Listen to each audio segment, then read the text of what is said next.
Hey guys, hope you can hear me okay. Got a windy cemetery here. I am at the Charity Baptist Church Cemetery in Hazel Green, Alabama, and I'm here for the grave of Anne Elizabeth Fowler Hodges. Now her grave's, she's in the old section, row 28. So just to give you some bearings, little support building's way off over there. Church is over there, so it's really right between the church and a little support building. About 10 or 12 off the back road here. This is kind of hard to find. I'll tell you a little bit about Anne here in a second, but she was born February 2nd, 1920, and she died September 10th, 1972 at the age of 52, so a young person. She's the daughter of Walter and Mary Ida Fowler. So, what about her? Why are we here in this the cemetery here to talk about Mary Fowler? Well, she has an interesting bit of fame. She was hit by a meteorite November 30th, 1954. That's right, hit by a meteor and survived. The meteor exploded above the town, and at 2:56 p.m., a chunk went through the roof of the Hodges home, and it smashed a hole through the roof in her living room, hit the radio, and then bounced off her hip. She had supposedly reported not having, been feeling that well that day, so that's why she was lying on the couch.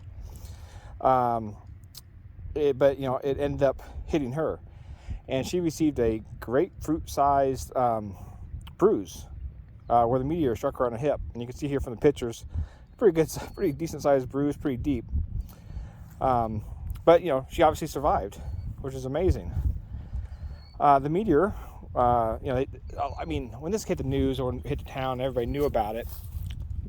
The town flocked to the house, see the damage. And her husband was trying to get back from work, and he had trouble getting there because of all the people. The meteorite was taken to Maxwell Air Force Base in Montgomery, where it was tested and identified. It measured about 6 inches in diameter and weighed about 9 pounds. She got hit by that thing. The inside consisted of a metallic gray granular substance, which responded well to tests given for sulfide, and the outside coating was a black satin appearing substance. So, maybe like a little bit of, satin, maybe a little obsidian when it was burning up in the atmosphere as it was coming down. Mrs. Hodges was not happy with the Air Force, though. They had no right to take the meteorite from her, and it should be returned to them. His neighbors agreed with them, and the Air Force eventually did a little more testing, but they eventually did return it to Mrs. Hodges. The meteor, when it exploded above the town, it was seen across it was high up. It exploded across, Alabama, Georgia, Mississippi. There's a lot of accounts of that meteor exploding. Another piece was found in a field a while bit later, and so it exploded everywhere. There had been about 60 recorded close calls with meteorites falling close to people, and a few animals getting hit. So, but no actual stories of somebody getting hit by a meteor and surviving. Mrs. Hodges, she was featured in Life magazine, and was later, it was reported. She's the first person to be struck and survive. So she was all over the news. She did fully recover physically from the event and all the excitement that it generated, but the couple did divorce in 1964. And Elizabeth Hodges, she died of kidney failure in 1972 at the age of 52. So, like I said, pretty young. The Hodges eventually did donate the stone to the Natural History Museum in 1956, and you can see that stone. You can see the meteorite in the museum. A couple years later, the old house caught fire, was later demolished, and today a historical marker stands in the oak grove near the spot of the house, which is on Old Birmingham Highway off of 231. There's some there's being commemorated there. So there it is, guys, the grave of Anne Hodges, the only recorded person to be hit and survive a meteor strike. Really weird story there. But like I said, you know, her grave's kind of hard to find. I was out here for quite a while. So as you come looking for it, this is the newer section beyond here. There's a road right there. There's really poor access in the cemetery. Road right here. You got some tombstones and stuff beyond it. And then it's just walking back this way. There's a parking lot between the church and that support building. If you start on the road over that way, it's 28 rows in. So start from far side there and count off 28. That's eventually how I found it.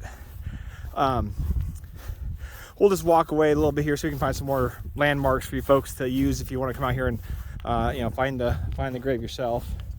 It's a pretty big monument here. We'll zoom in on that one here in a second, which is a pretty good one. And again, we're still in the row that she's buried in here. So taking a straight line, you can line it up with the White House maybe a little bit too.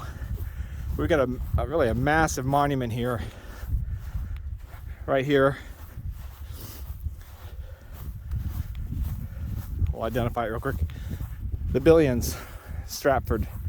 So you find that large monument, family monument, and walk away from it. You should be able to find it a row or two up. Boy, that's just a massive family stone.